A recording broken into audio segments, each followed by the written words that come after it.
Assalamualaikum warahmatullahi wabarakatuh.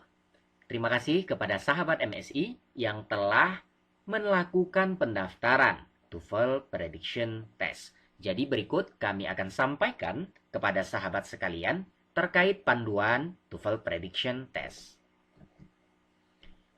Persiapan yang teman-teman perlu siapkan tentu saja yang pertama adalah internet.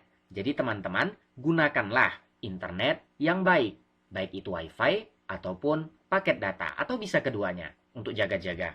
Kemudian yang kedua, tentunya teman-teman perlu siapkan laptop atau komputer. Jadi gunakan laptop atau komputer yang tidak bermasalah dalam hal kamera.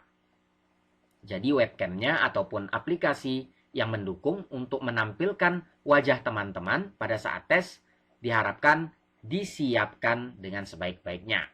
Kemudian yang ketiga, tentu saja alat tulis.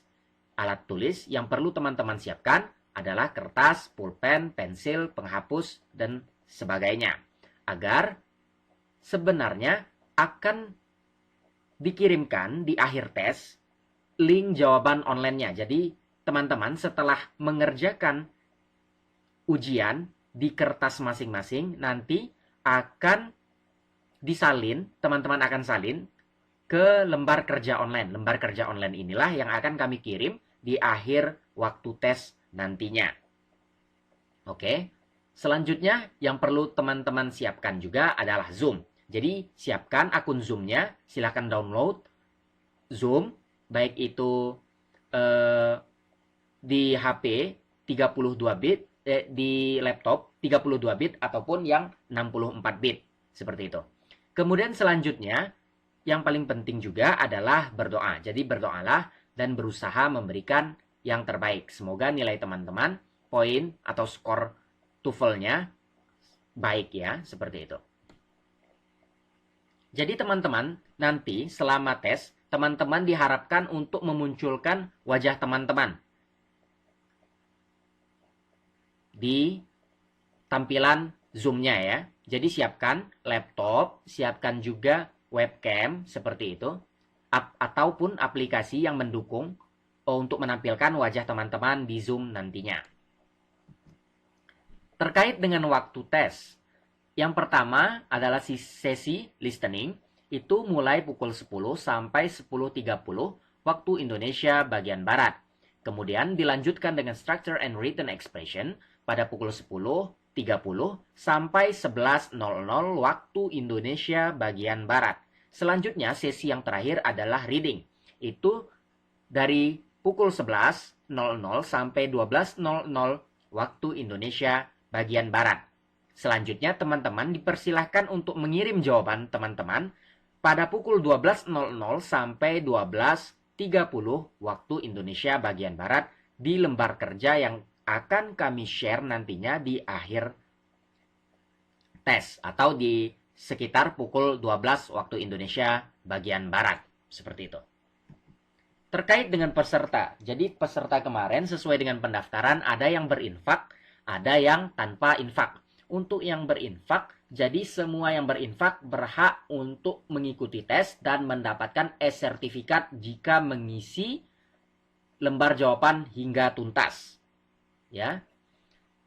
Terkait dengan yang tanpa infak, tentu saja sesuai dengan formulir yang sudah ada, kita hanya akan ambil 10 orang tercepat yang mengirimkan lembar jawabannya ke lembar jawaban online, ya. Hanya 10 orang tercepat.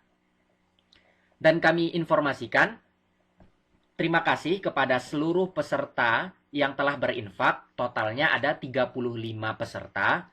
Infaknya juga alhamdulillah telah kami terima dan akan segera nantinya jika sudah memenuhi target akan kami salurkan dalam bentuk peralatan tulis untuk warga yatim, piatu, miskin, fakir di Jambi ya. Terima kasih kami ucapkan sekali lagi kepada 35 peserta yang telah berinfak. Daftar-daftar peserta baik yang berinfak maupun yang tanpa infak sudah kami share di video YouTube kami. Terkait dengan e-sertifikat beserta skor tentunya akan kami kirimkan ke nomor WA teman-teman peserta tes masing-masing paling lambat 7 hari setelah tes. Jadi silahkan nantinya pada saat tes mengisikan identitas yang benar sesuai dengan pendaftaran ya. Terkait dengan identitas tentu saja harus sesuai dengan formulir pendaftaran yang teman-teman isi. Misalkan namanya tertulis Fadlul Mubarok. Tidak boleh ditulis Fadlul saja, harus ditulis sesuai dengan formulir pendaftaran teman-teman. Baik itu huruf besar, huruf kecilnya harus benar-benar sesuai. Karena ini merupakan nama teman-teman sendiri, jadi harus sesuai. Kemudian yang kedua adalah nomor HP-nya ya. Nomor HP tentu saja harus sesuai dengan link pada saat pengisian formulir terlebih dahulu. Misalkan 0823 4857 291. Tidak boleh ada spasi, tidak boleh ada tanda petik, tanda yang garis seperti itu, tidak boleh ada tanda. Harus persis seperti ini, contoh ini. Dan harus persis nomornya sesuai dengan pada saat pendaftaran. Dan tidak ada toleransi untuk kesalahan identitas karena semua akan diperiksa secara sistem, tidak diperiksa secara manual. Jadi, kalau ada kesalahan identitas tentu saja tidak akan match, tidak akan sama dengan formulir dan pasti tidak akan mendapatkan sertifikat. Sertifikat, ya. Terima kasih kepada teman-teman yang telah menyaksikan video panduan ini. Jika ada pertanyaan silahkan tulis di kolom komentar. Assalamualaikum warahmatullahi wabarakatuh.